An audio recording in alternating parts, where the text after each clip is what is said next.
Hello student, स्वागत है आप सभी का बायो रूट्स में। आज हम डिस्कस करने वाले हैं कार्डियक साइकिल के टॉपिक को with this hope that you all are doing well in your study. आज शुरू करते हैं अपना आज का वीडियो लेक्चर।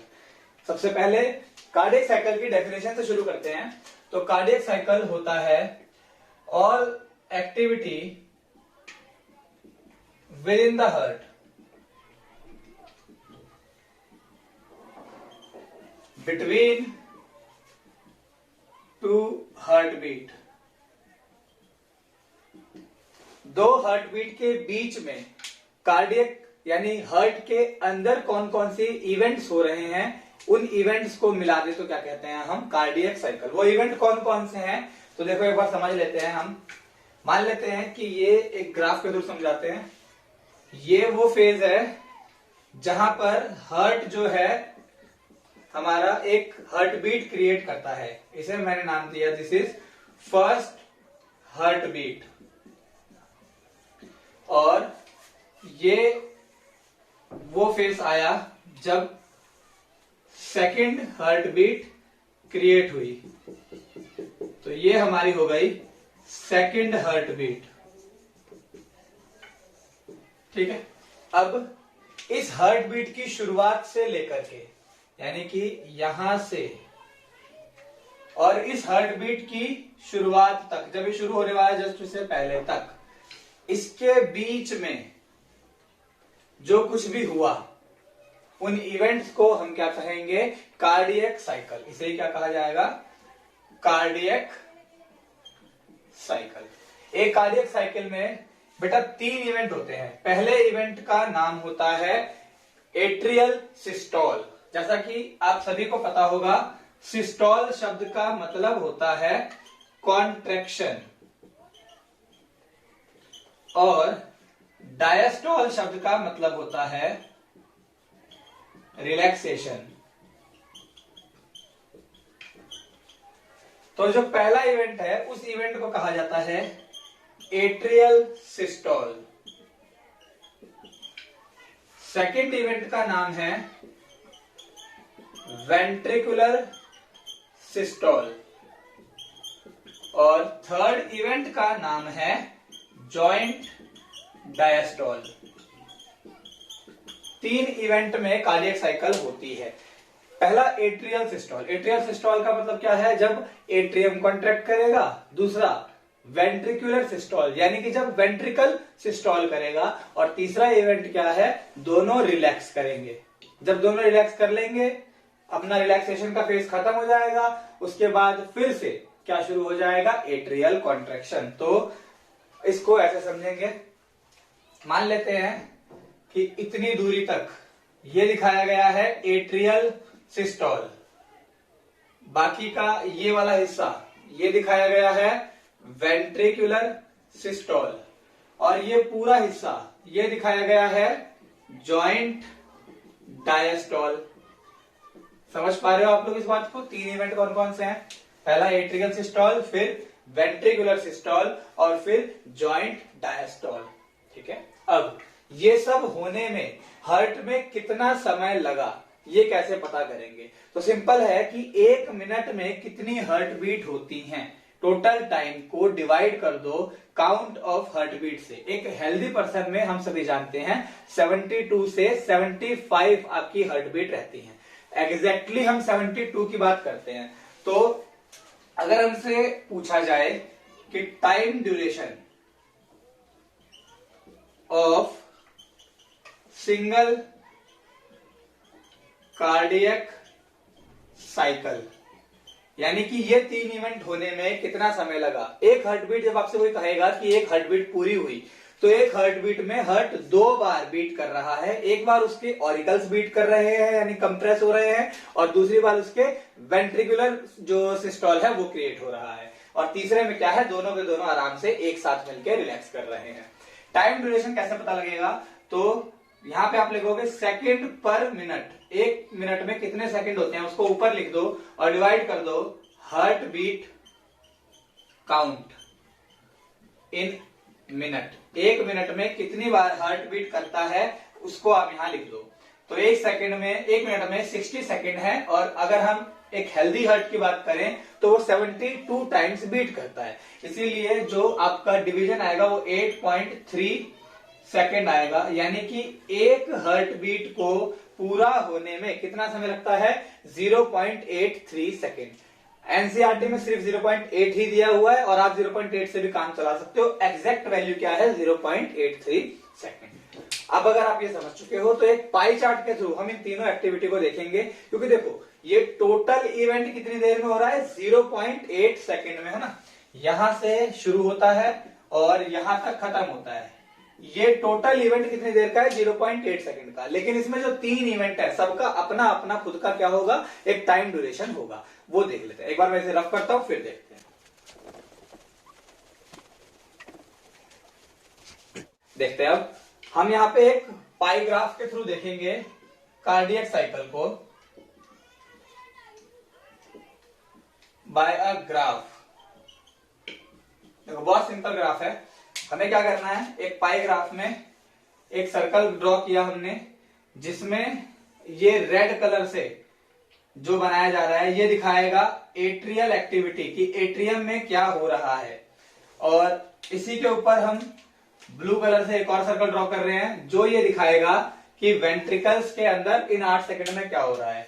और यहां पे हम एक बार अपनी टाइमलाइन लिख लेते हैं कि ये जो हमारा है 0.1 सेकंड, फिर 0.2 सेकंड, 0.3, 0.4, 0.5, 0.6, 7 और 0.8। ठीक है, एक टोटल साइकिल में 0.8 सेकंड हो गए।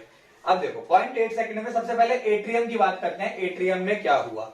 एट्रियम में पहले सेकंड में पहला वाला 0.1 से 0.2 के बीच का पहला 0.1 सेकंड, ये वो टाइम है जहां पर हो रहा है एट्रियम सिस्टोल। और ये वो रीजन है जो शेड नहीं किया गया। कितना है? 1 2 3 4 5 6 7। ये कितना था? तो टोटल 0.1 सेकंड तक। और ये वाला है एट्रियम का डायस्टोल। एट्रियम डायस्टोल कितने सेकंड का आया? 0.7 सेकंड का। यानी कि टोटल 0.8 सेकंड में 0.1 सेकंड तक एट्रियम क्या करेगा? कॉन्ट्रैक्ट। बाकी के 0.7 सेकंड क्या रहेगा? रिलैक्स। नाउ जहां पर एट्रियम का कॉन्ट्रैक्शन खत्म हुआ, वहां पे जैसे ही एट्रियम कॉन्ट्रैक्शन खत्म हो गया, जस्ट बिफोर या जस्ट बाद में वहीं से क्या शुरू होगा? वेंट्रिकल्स का कॉन्ट्रैक्शन। तो वेंट्रिकुलर कॉन्ट्रैक्शन इसके कॉन्ट्रैक्शन के बाद यहां से शुरू होगा, क्योंकि वेंट्रिकल का साइज थोड़ा सा बड़ा है हमारे एट्रियम के मुकाबले, उसमें ब्लड का अमाउंट ज्यादा है, तो इसीलिए इसको वेंट्रिकल्स को कॉन्ट्रैक्ट करने में लगेगा थोड़ा ज्यादा समय। ये शेडेड रीजन देखो कितने रीजन बनाया है? 1 2 3।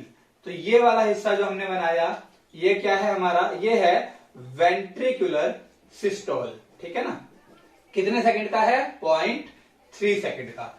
बाकी अब इसका क्या आएगा? ये वाला रीजन जो है ये है इसका वेंट्रिकुलर डायस्टोल।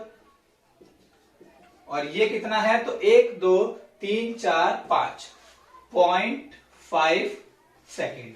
यानी कि कार्डियक साइकिल के 8.8 सेकंड में 0.3 सेकंड वेंट्रिकल कैसे रहते हैं? Close, contracted. और बाकी के 0.5 सेकंड तक कैसे रहते हैं? रिलैक्स रहते हैं, डायस्टोल रहते हैं। ना पहला इवेंट जो हमने पढ़ा था उसका नाम एक बार दोबारा लिखते हैं। फर्स्ट इवेंट का हमने क्या नाम लिखा था? एट्रियम कॉन्ट्रैक्शन, जो कि कितने देर के लिए हुआ? 0.1 सेकंड के लिए। सेकंड इवेंट का नाम हमने लिखा था वेंट्रिकल कॉन्ट्रैक्शन, जो कि कितने देर के लिए हुआ? 0.3 सेकंड के लिए, है ना। 0.1 सेकंड का एट्रियम कॉन्ट्रैक्शन, 0.3 सेकंड का वेंट्रिकुलर कॉन्ट्रैक्शन। टोटल 0.8 सेकंड थे। 0.8 में से 0.4 सेकंड हटा देंगे तो बचा कितना? 0.4 सेकंड। देखो ये वो रीजन है 1 2 3 4, क्योंकि यहीं से हमारा कार्डियक साइकिल दोबारा शुरू हुआ है। मैं एक बार इसको ब्लैक से शेड कर दे रहा हूं। अब आपको समझना होगा, ये दोनों को मैं एक साथ शेड कर रहा हूं। देखो वेंट्रिकल वाला भी और एट्रियम वाला भी दिख रहा है आपको। ये कितने समय के लिए शेड हुआ है? तो 1 2 3 4। ये शेडेड रीजन, ये जो शेडेड रीजन है ये आपको दिखा रहा है जॉइंट डायस्टोल। जब हार्ट के दोनों पार्ट्स, एट्रियम और वेंट्रिकल, दोनों के दोनों क्या कर रहे हैं, रिलैक्स कर रहे हैं, जो कि थी हमारी थर्ड एक्टिविटी, जिसे हमने क्या कहा था, जॉइंट डायस्टोल या जॉइंट रिलैक्सेशन, जो कितने समय के लिए है, 0.4। इन तीनों को प्लस करेंगे तो हमारा टोटल ड्यूरेशन कितना आएगा, 0.8 सेकेंड। ये है हार्ट की टोटल एक्टिविटी। इस एक्टिविटी के दौरान आपको दो चीजें इसके अंदर और समझ लेनी है, एक होता है स्ट्रोक वॉल्यूम और दूसरा होता है कार्डियक आउटपुट। अब देखो, जब एट्रियम कॉन्ट्रैक्ट करेंगे, अपर चैम्बर कॉन्ट्रैक्ट करेंगे, तो ब्लड, इसके दौरान ब्लड मूव करेगा एट्रियम टू किसमें, वेंट्रिकल में, यानी पहले एट्रियम में था ब्लड, किसमें जाएगा, वेंट्रिकल में। जब वेंट्रिकल कॉन्ट्रैक्ट करेंगे तो देखो क्या होगा, वेंट्रिकल्स हमारे पास दो हैं, है ना, दो वेंट्रिकल्स हैं। ये जो हमारा राइट वेंट्रिकल है और ये जो लेफ्ट वेंट्रिकल है, राइट वेंट्रिकल का ब्लड मूव करेगा पल्मोनरी आर्टरी में और लेफ्ट वेंट्रिकल का ब्लड मूव करेगा एओर्टा में। ये बात आपको समझ आई? यानी कि वेंट्रिकुलर कॉन्ट्रैक्शन में 0.4 सेकंड जो ले रहा, 0.3 सेकंड जो ले रहा है, इसमें जो वेंट्रिकल्स का ब्लड है एक तरफ से लंग्स के पास जा रहा है, दूसरी तरफ से बॉडी में जा रहा है। एक बार जब वेंट्रिकल हमारे कॉन्ट्रैक्ट कर रहे हैं तो यहां पर कुछ अमाउंट ऑफ ब्लड इस एओर्टा में जा रहा होगा, है ना। इस एओर्टा में जितना ब्लड गया, एक वेंट्रिकल कॉन्ट्रैक्शन से, एक वेंट्रिकल कॉन्ट्रैक्शन पूरे एक कार्डियक साइकिल में एक ही बार होता है, तो इसीलिए हम ये भी कह सकते हैं the amount of blood which pump out by the left ventricle with the single cardiac cycle और with the single ventricular contraction, बात एक ही है। ये अमाउंट कितना होता है, ये अमाउंट होता है बेटा 70 ml। कितना होता है, 70 ml। और इस वॉल्यूम को कहते हैं हम स्ट्रोक वॉल्यूम। ये आपको समझ आ गया होगा। Stroke volume is the volume of blood which is pumped out by the heart after the one cardiac cycle। यहां तक बात आपको समझ आ गई होगी, ठीक है। अब दूसरा होता है आपका कार्डियक आउटपुट। अब देखो, एक बार एक जो हमारा हार्ट बीट कर रहा है, कितना ml ब्लड बाहर भेज दिया, हार्ट के 70 ml भेज दिया। एक मिनट में कितना ब्लड बाहर जाएगा, तो हम यहां पे लिखते हैं value amount of blood pump out in a minute. एक मिनट में कितने बाहर जाएगा, कैसे पता लगेगा, तो एक कार्डियक साइकिल में, यानी कि एक वेंट्रिकुलर कॉन्ट्रैक्शन में कितना जा रहा है, 70 ml, इनटू में एक मिनट में कितनी बार ऐसा आउटपुट आता है, तो हमने देखा था 72 है ना आइडियल वैल्यू। जब आप इसे मल्टीप्लाई करोगे तो आपका आंसर आएगा 5040 ml, यानी कि 5040 ml ऑफ ब्लड। ये वो वैल्यू है जो हार्ट एक मिनट में 72 बार जो बीट करेगा, हार्ट धड़केगा हमारा, इसके धड़कने से आपका 5040 ml ब्लड क्या करेगा, बॉडी के, आपके हार्ट से बाहर बॉडी के पास जाएगा। ये जो वैल्यू है, इस वैल्यू को कहा जाता है कार्डियक आउटपुट। इसे क्या कहेंगे हम, कार्डियक आउटपुट।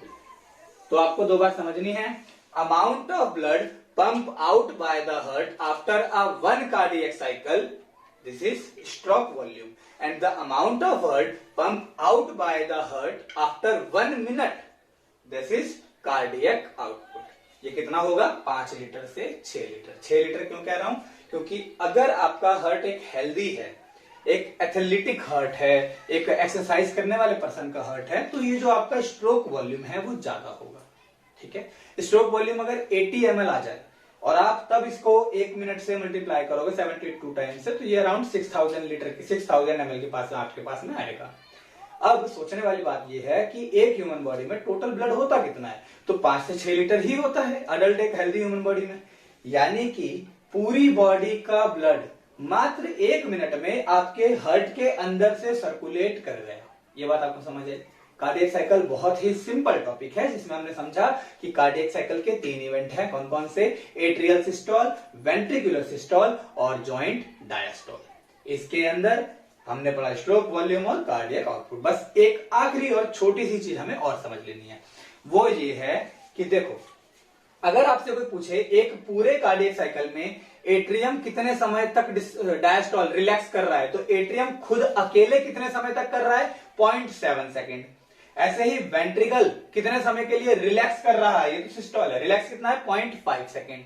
लेकिन वो समय जब दोनों के दोनों रिलैक्स कर रहे हैं, केवल वो समय वो कितना है हमारा, 0.4 सेकेंड। इसी को क्या कहा जाता है, हमारा जॉइंट डायस्टोल। वरना देखो यहाँ पे वेंट्रिकल हमारा क्या कर रहा है, डायस्टोल कर रहा है, लेकिन इसे हमने जॉइंट डायस्टोल में काउंट नहीं किया। यहाँ पे एट्रियम डायस्टोल कर रहा है, लेकिन इसे काउंट नहीं किया, क्योंकि यहां पर एट्रियम कॉन्ट्रैक्ट कर रहा है और यहां पर वेंट्रिकल कॉन्ट्रैक्ट कर रहा है। जब दोनों एक साथ डायस्टोल कर रहे हैं, केवल उसी को क्या माना गया, जॉइंट डायस्टोल माना गया। आई होप आपको ये लेक्चर समझ में आया होगा। तो अगर आपका इस वीडियो से रिलेटेड कोई डाउट है, आप कमेंट बॉक्स में मुझसे वो सवाल पूछ सकते हो। मैं पूरी कोशिश करूंगा कि आपको मैं वहीं पर जवाब दे दूं। मैं मिलता हूं आपसे नेक्स्ट वीडियो में। अंटिल स्टे ट्यून्ड, जय हिंद।